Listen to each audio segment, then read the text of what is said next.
Good morning students. Standard 11 ओसी में chapter number 2 business services 1। तो हम इंश्योरेंस के बारे में पढ़ रहे थे। इंश्योरेंस में हमने प्रिंसिपल ऑफ इंश्योरेंस पढ़े थे 4। आज पढ़ेंगे हम टाइप्स ऑफ इंश्योरेंस। तो बच्चों ध्यान से सुनना, there are 2 types of insurance. First is a life insurance and second is a general insurance. ये दो मेन टाइप है इंश्योरेंस। First is a life insurance and second is a general insurance. Life insurance के दो हिस्से हैं, whole life insurance मतलब पूरी लाइफ के लिए इंश्योरेंस एंड एंडोमेंट इंश्योरेंस। अब होल लाइफ इंफॉर्मेशन क्या है? When a person who is insured dies, जिस पर्सन के ऊपर इंश्योरेंस लिया गया था वो अगर मर जाता है, dies, the insurance company undertakes to pay a pre decided sum as compensation to the legal heir. Legal heir मतलब वारसदार, legal heir of the deceased according to the contract और agreement. This is known as whole life insurance. मैं आपको समझाता हूँ। से for example मैंने अपने ऊपर लाइफ इंश्योरेंस ले रखा, राइट। अगर मैं मर जाऊंगा तो मुझे मेरी फैमिली को या मेरे जो लीगल वारसदार है, मेरे बच्चे या मेरी पत्नी या मेरे भाई, उसको 1 करोड़ रुपए मिलेंगे। अगर मैं चला जाऊं तो मेरी डेथ हो जाए तो उसे क्या बोलते हैं? Life insurance. हाँ, लेकिन लाइफ इंश्योरेंस कॉन्ट्रैक्ट में क्या होगा? पर ईयर मुझे प्रीमियम भरते रहना है जब तक मेरी डेथ ना हो जाए। से फॉर एग्जांपल पिछले 2 साल से मैंने प्रीमियम नहीं भरा है और आज मेरी डेथ होती है तो मुझे वो प्रीमियम काउंट किया जाएगा, मतलब वो कॉन्ट्रैक्ट वॉइड हो जाएगा, इलीगल हो जाएगा, या फिर उसके बदले में मुझे हो सकता है मेरी फैमिली को कुछ भी ना मिले। तो जब तक मेरी डेथ होती है तब तक मुझे प्रीमियम पे करना पड़ेगा। उसे बोलते हैं life, whole life insurance, right. देखो, जो बंदा इंश्योरेंस लेता है उसको पीरियोडिक प्रीमियम भरना पड़ेगा थ्रू आउट इज लाइफ। 6 महीने के बाद होता है, किसी का 1 साल के बाद होता है, जनरली एवरी ईयर ही होता है, पर ईयर। लाइक देखो, life is very precious, so insuree decides a specific capacity to pay premium. Life बहुत ही प्रीशियस होती है तो मेरी लाइफ की वैल्यू में लगा सकता नहीं। तो सर लाइफ इंश्योरेंस में अमाउंट कैसे डिसाइड होती है? तो लाइफ इंश्योरेंस में अमाउंट इस तरह से डिसाइड होती है कि आपकी कैपेसिटी पर ईयर प्रीमियम भरने की कितनी है। आपको खुद को डिसाइड करना है कि मेरे लाइफ की वैल्यू 50 लाख है और मैं पर ईयर 50,000 का प्रीमियम पे कर सकता हूँ। मेरे लाइफ की वैल्यू 1 करोड़ की है, मैं 1.5 लाख तक का प्रीमियम पे कर सकता हूँ। तो मुझे मेरी कैपेसिटी डिसाइड करके ही प्रीमियम कितना पे कर सकता हूँ वो वाला इंश्योरेंस मुझे सिलेक्ट करना है, राइट। और मैंने 50 लाख का अगर सिलेक्ट किया है तो थोड़ा प्रीमियम कम आएगा, 1 करोड़ का सिलेक्ट किया है तो प्रीमियम थोड़ा ज्यादा आएगा, जो मुझे एवरी ईयर पे करना है। और जब तक डेथ हो जाए तब तक पे करना है। डेथ होने के बाद मेरे जो वारसदार है उसको वो पैसे मिलेंगे। If death is unnatural then insurance company pay full amount. Unnatural मतलब एक्सीडेंट से डेथ होती है, कोई भी एक्सीडेंट हो फिर, राइट, फ्लड हो, अर्थक्वेक हो या कार एक्सीडेंट, व्हाटएवर, तो इंश्योरेंस कंपनी है वो मेरे लीगल है, मेरे को मेरे वारसदार को फुल अमाउंट देगी। नेचुरल डेथ है तो इंश्योरेंस कंपनी के साथ जो कॉन्ट्रैक्ट लेते हैं डिसाइड हुआ था कितना देना है, 10 लाख 20 लाख, तो उतना मिलेगा, राइट। लाइफ इंश्योरेंस का दूसरा टाइप है एंडोमेंट इंश्योरेंस। एंडोमेंट इंश्योरेंस क्या है? एंडोमेंट इंश्योरेंस पूरी लाइफ के लिए होता नहीं। मैं आपको बता रहा हूं, मैंने एंडोमेंट इंश्योरेंस लिया है जब मैं 25 ईयर का था, राइट। 25 ईयर का था तो मैंने एंडोमेंट इंश्योरेंस लिया है। उसका नाम है जीवन लाभ। जीवन लाभ उस प्रोडक्ट का नाम, LIC में से लिया है, लेकिन LIC के एक प्रोडक्ट का नाम है जीवन लाभ। जीवन लाभ में मुझे क्या करना है? मुझे 25वें साल से हर साल 30,000 पे करना, 25, 26, 27, राइट, और 15 साल तक पे करना है। मतलब मैं 40 साल का हो जाऊंगा तब तक मुझे हर साल 30,000 रुपए पे करने हैं, राइट। इन बिटवीन मुझे कुछ होता है तो जितना प्रीमियम मैंने पे करा है उसके अमाउंट से कुछ रेशियो निकाल के मुझे पैसे मिलेंगे, राइट। अब 40 साल के बाद मुझे 1 भी रुपया नहीं भरना है, राइट। लेकिन जब मैं 50 साल का होगा, राइट, तब मुझे क्या मिलेगा? एक साथ 20 लाख रुपए मिलेंगे। ये है मेरा जीवन लाइफ इंश्योरेंस। क्या कि 25 साल के बाद 26, 27, 28 साल से 40 साल तक आपको पर ईयर 30,000 देने हैं और 40 साल के बाद 1 भी प्रीमियम मुझे भरना नहीं, लेकिन 10 साल वेट करना है। 50 साल का जब हो जाऊंगा तब मुझे क्या मिलेगा? 20 लाख रुपए। ये मेरा इंश्योरेंस मैंने लिया हुआ, राइट। इन बिटवीन मेरी डेथ होती है तो मुझे मेरे जो वारसदार है उसको पैसे मिलेंगे जिस तरीके से पॉलिसी में लिखा है, जो मैंने पॉलिसी ली है उसमें लिखा है उस तरीके से, राइट। तो endowment insurance company pays at the end of the policy period. At the end of my life नहीं, at the end of policy period. Policy period किसी का 10 साल का होता है, 20 साल का होता है, 30 साल का होता है, राइट। अगर मैं जिंदा हूं तो खुद को मिलेगा to him, insurance company pays at the end of the policy period to him और to legal heir if death occurs, right, in the event of death. अगर डेथ हो चुकी है तो लीगल हेयर को मिलेगा, मैं जिंदा हूं तो मुझे ही मिलेगा। It is known as endowment insurance, right. Endowment insurance के बदले में इंश्योरेंस को क्या करना पड़ेगा, प्री डिसाइडेड अमाउंट मतलब प्रीमियम पे करना पड़ेगा, और वो भी periodically till the duration of policy.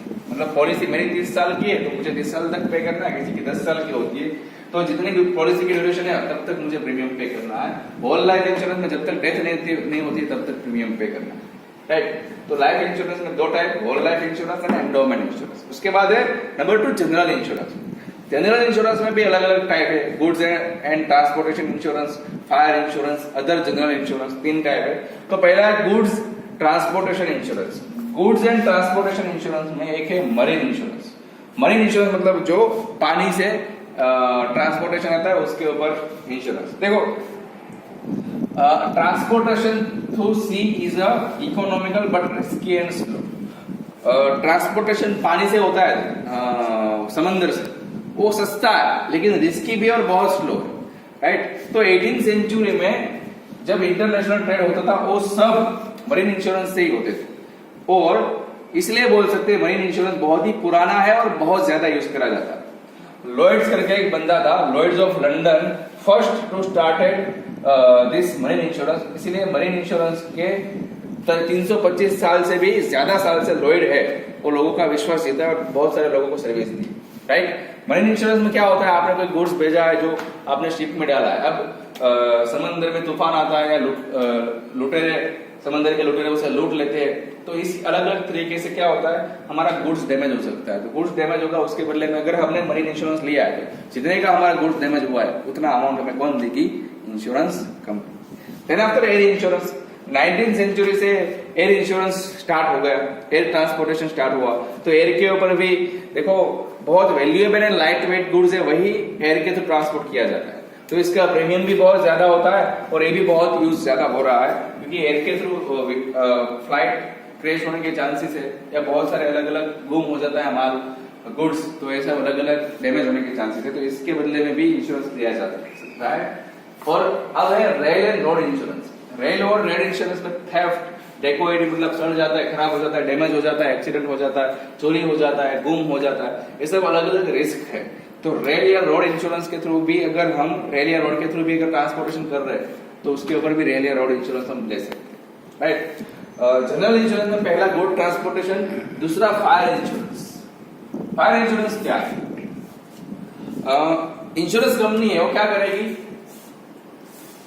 Promise करेगी, the promise by insurance company, the promise by insurance company to pay compensation against the full and partial loss or damage to the property due to fire against pre-decided amount of premium is known as fire insurance।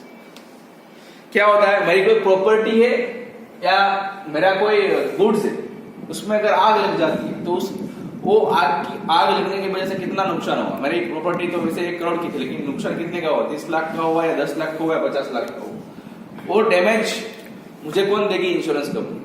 अगर आग लगने से मेरी property को या जिस चीज के ऊपर मैंने इंश्योरेंस लिया है उसको कुछ होता है तो उसके बदले में मुझे क्या करना पड़ेगा, जो प्री डिसाइडेड अमाउंट है और कितने टाइम के बाद प्रीमियम भरना है, 6 महीने के बाद, हर 6 महीने के बाद या हर साल के बाद, वो प्रीमियम मुझे इंश्योरेंस कंपनी को पे करना पड़ेगा। उसके बदले में इंश्योरेंस कंपनी आग से जो भी नुकसान होगी उसका पैसा मुझे इंश्योरेंस कंपनी देगी, राइट। और फायर इंश्योरेंस है वो based on principle of insurable interest. हमने जो आगे के पहले के लेक्चर में प्रिंसिपल ऑफ इंश्योरेबल इंटरेस्ट पढ़ा था। प्रिंसिपल ऑफ इंश्योरेबल इंटरेस्ट मतलब जिस चीज के ऊपर मैंने इंश्योरेंस लिया है वो चीज मेरी खुद की होनी चाहिए या फिर उसका मालिक मैं होना चाहिए, राइट। कोई और होगा तो चलेगा नहीं, तो ही मैं मेरे प्रोडक्ट के ऊपर इंश्योरेंस ले सकता हूँ। और फायर इंश्योरेंस के बाद है अदर जनरल इंश्योरेंस। देखो जैसे जैसे टाइम बढ़ता गया है जनरल इंश्योरेंस में बहुत सारे नए नए इंश्योरेंस आते गए, जैसे कि voice of singer, insurance of voice of singer. कोई बंदा गा रहा है तो उसका अगर गला खराब हो जाता है या गले में कुछ हो जाता है तो उसकी कमाई बंद हो जाएगी। तो कमाई बंद हो जाएगी तो तब तक वो करेगा क्या? तो जब गला खराब होता है तो उसके ऊपर भी इंश्योरेंस कंपनी उसको पैसा देता है। थर्ड पार्टी इंश्योरेंस, आपको पता है मेरी कार है, राइट, मैंने कार के ऊपर इंश्योरेंस ले रखा है, कार को डैमेज होगा तो इंश्योरेंस कंपनी देगी। उसके अलावा मेरी कार में चला रहा हूँ, एक्सीडेंट होता है, किसी और को नुकसान होता है, उस बंदे को भी इंश्योरेंस कंपनी पैसा देगा, लेकिन प्रीमियम मुझे भरना है, ठीक है। तो इसे भी थर्ड पार्टी इंश्योरेंस बोलते हैं। Insurance of labour, insurance of employ, मेरी फैक्ट्री उसमें लेबर और एम्प्लॉय काम करते हैं, तो उसको कुछ होता है तो मेरा ही नुकसान है, तो उसके ऊपर भी मैं प्रीमियम पे कर रहा हूँ, उसका भी इंश्योरेंस ले रखा है, तो उसको इंश्योरेंस कंपनी पैसा देगी लेबर को और एम्प्लॉय को अगर कुछ होता है तो। स्टूडेंट इंश्योरेंस है। मेडिक्लेम का आपको पता ही होगा कि आपको कुछ बीमारी होती है, मलेरिया, डेंगू है, ऐसा कुछ भी, तो 24 आवर या उससे ज्यादा अगर आप हॉस्पिटल में एडमिट रहते हो तो उसके ऊपर आपको जितना भी खर्चा है वो इंश्योरेंस कंपनी देगी, उसे बोलते हैं मेडिक्लेम, आपकी हेल्थ के लिए, right. Insurance against loss due to business closure, business बंद हो जाए तो आपको लॉस होगा, राइट, तो उसके ऊपर भी इंश्योरेंस ले सकते हैं। Insurance against loss due to fraudulent activity by the employees to employ, employees बहुत सारा फ्रॉड करते हैं काम करते करते, राइट, और उस फ्रॉड की वजह से अगर एम्प्लॉयर को कुछ नुकसान होता है तो भी इंश्योरेंस ले सकते हो। Insurance against any cancellation and postponement of entertainment या स्पोर्ट इवेंट, आपको पता है माइकल जैक्सन की सडन डेथ हो गई थी तो उसके जितने भी प्रोग्राम थे वो कैंसिल करने पड़े, तो उसको बोलते हैं एंटरटेनमेंट वाला प्रोग्राम, तो उसकी कैंसिलेशन हुई तो उसका जितना भी खर्चा हुआ नुकसान तो ऑर्गेनाइजर का हुआ ना। नवरात्रि में भी ऐसा होगा, बहुत सारे ऑर्गेनाइजर ने एडवांस पेमेंट दे रखा होगा सिंगर को, बैंड वाले को, राइट। अब नवरात्रि तो हो नहीं रही है तो वो नुकसान हुआ तो उसके ऊपर इंश्योरेंस कंपनी पैसा देगी, लीजिए आपकी इवेंट कैंसिल होगी तो इतना नुकसान हुआ है, लीजिए पैसे, लेकिन उसके बदले में हमें प्रीमियम पे करना पड़ेगा। उसके अलावा पोस्टपोनमेंट, आईपीएल पोस्टपोन हुई, समर में खेली जानी चाहिए, उसकी जगह अभी चल रही है, तो जो इंश्योरेंस का स्पोर्ट इवेंट का पोस्टपोनमेंट हुआ उसकी वजह से भी नुकसान हुआ होगा तो उसको भी इंश्योरेंस कंपनी पैसे देती है अगर हमने प्रीमियम पे कराया। उसके अलावा फीफा वर्ल्ड कप में शकीरा ने एक गाना गाया था बहुत सालों पहले, तो वो शकीरा ने भी मैंने सुना है कि उसके कमर का इंश्योरेंस ले रखा है कि उससे वो अच्छे से डांस कर पाती, तो उसको अगर कुछ होगा तो इंश्योरेंस कंपनी उसको पैसा देगी। रोनाल्डो जो फुटबॉलर है उसने भी अपने टांगों का इंश्योरेंस ले रखा है क्योंकि टांगों से उसकी इनकम होती है, टांगों को कुछ हो गया तो इंश्योरेंस कंपनी उसकी कमाई है उतना उसको पैसे देगी।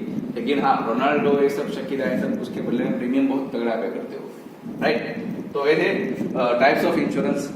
दो टाइप है, life insurance, general insurance. Life insurance में whole life insurance and endowment insurance. General insurance में goods transportation insurance, fire insurance and other general insurance. Goods transportation में marine, air and rail insurance, right. अब देखो IRDA क्या है। वैसे IRDA का full name है insurance regulatory and development authority, right. आपको पूछ सकते हैं राइट नोट ऑन ईडा। ईडा का फुल नेम है insurance regulatory and development authority, insurance के ऊपर रेगुलेशन रखना और उसका डेवलपमेंट भी करना, ये है ईडा। जैसे ट्राई है, TRA, telecom regulatory authority of India, जो सारी वोडाफोन, आइडिया ये सब कंपनी जियो इनके ऊपर कंट्रोल रखती है, अदरवाइज तो ये लोग कहां से पहुंचा देंगे, राइट। तो सेम टू सेम इंश्योरेंस के ऊपर सुपरविजन का काम कौन करती है, रेगुलेट कौन करती है, IRDA. IRDA is a supreme autonomous and legal institution which manages the regulatory and development activity of the in the field of insurance। Insurance की एक्टिविटी है उसको रेगुलेट भी करती है और उसको डेवलपमेंट भी करती है, कौन, ईडा, राइट। ईडा एक्ट पास इन 1999 और ईडा एक्ट जो 1999 में आया उसने क्या किया, has open the doors of insurance sector to the private insurance company and to foreign insurance company extend to 26% which was raised 49% in 2015। हमने वो पढ़ा था प्राइवेटाइजेशन, राइट। गवर्नमेंट ने से बहुत सारे इंडस्ट्री रिजर्व रखी थी जिसमें प्राइवेट बंदा बिजनेस नहीं कर सकता है, वो बिजनेस सिर्फ और सिर्फ गवर्नमेंट ही कर सकता है। लेकिन 1999 के बाद गवर्नमेंट ने क्या किया, बोला आप भी करो, प्राइवेट कंपनी को क्या बोला, आप भी इंश्योरेंस कंपनी ओपन करो। तो बहुत सारी प्राइवेट कंपनी ने इंश्योरेंस कंपनी स्टार्ट करी और इंश्योरेंस देना स्टार्ट किया, और फॉरेन कंपनी को क्या बोला, आप भी आओ, लेकिन आप 26% तक ही इन्वेस्ट कर सकते हो इंश्योरेंस कंपनी। लेकिन 2015 में और 26% को भी बढ़ा के 49% कर दिया है। तो अब फॉरेन कंपनी में ऐसा अगर आप किसी कंपनी का इंश्योरेंस ले रहे हो सकता है उसको 49% मालिक फॉरेन कंपनी, ऐसा भी अब हो सकता है। ऑब्जेक्टिव्स ऑफ ईडा, ईडा के मेन ऑब्जेक्टिव क्या है, policy holders get more choices, right. IRDA का मेन ऑब्जेक्टिव है कि पॉलिसी होल्डर को और ज्यादा चॉइस मिले, राइट, अलग अलग पॉलिसी लेने का, अलग अलग कंपनी सिलेक्ट करने का। Number 2, promote healthy competition among various insurance company which can improve the services with the lower premium. देखो 2-3 कंपनी होगी तो बहुत ज्यादा प्रीमियम लेगी, लेकिन बहुत ज्यादा कंपनी होगी तो क्या करेगा, हमारे यहाँ देखो कम प्रीमियम है लेकिन आपको फायदे देना होगा, हमारे यहाँ उससे भी कम प्रीमियम है लेकिन आपको फायदे उससे भी ज्यादा हो। तो एक हेल्थी कंपटीशन डेवलप करने के लिए भी एडा एस्टैब्लिश हुआ है। Number 3, mobilise more resources for the economy. Economy मतलब देश का अर्थशास्त्र। देश के अर्थशास्त्र में इंश्योरेंस बहुत बड़ा पार्टिसिपेट है, क्योंकि इंश्योरेंस में बहुत सारे पैसे आते हैं। इंश्योरेंस कंपनी क्या लगता है आपको, क्या करती होगी, आपने अगर इंश्योरेंस कंपनी को 10,000 प्रीमियम दिया है तो उसके बदले में आपको कितना रिटर्न देती होगी, बहुत ज्यादा। लेकिन वो 10,000 का इंश्योरेंस कंपनी क्या करता है, 1,000 को रियल एस्टेट में इन्वेस्ट करता है, 1,000 का सोना लेता है, 1,000 का चांदी लेता है, 1,000 का शेयर लेता है, राइट। तो ऐसे अलग अलग जगह पर हमारे पैसे इन्वेस्ट करके इंश्योरेंस कंपनी बहुत पैसे कमाती है और बहुत पैसे कमा के हमें थोड़े से देते हैं, राइट। तो ये क्या करते हैं, जो रिसोर्स है ना, रिसोर्स उसको मोबिलाइज करती है, मतलब एक जगह से दूसरी जगह इन्वेस्ट करती है ताकि इकोनॉमी अच्छे से चल पाए। Number 4, to bring self discipline among insurance company. Insurance company को डिसिप्लिन में लाने का काम भी इरडा करती है। And number 5, to create a mechanism for complaint redressal. अगर कोई इंश्योरेंस कंपनी कुछ अच्छे से काम नहीं कर रही है, प्रॉब्लम है, तो उसका इंश्योरेंस कंपनी के अगेंस्ट जो कंप्लेन है उसका सॉल्यूशन का काम भी इरडा करता है। तो स्टूडेंट्स, आज हम पूरे types of insurance and right not on IRDA, दोनों बहुत ही इंपॉर्टेंट क्वेश्चन है। Thank you for the day and have a nice day.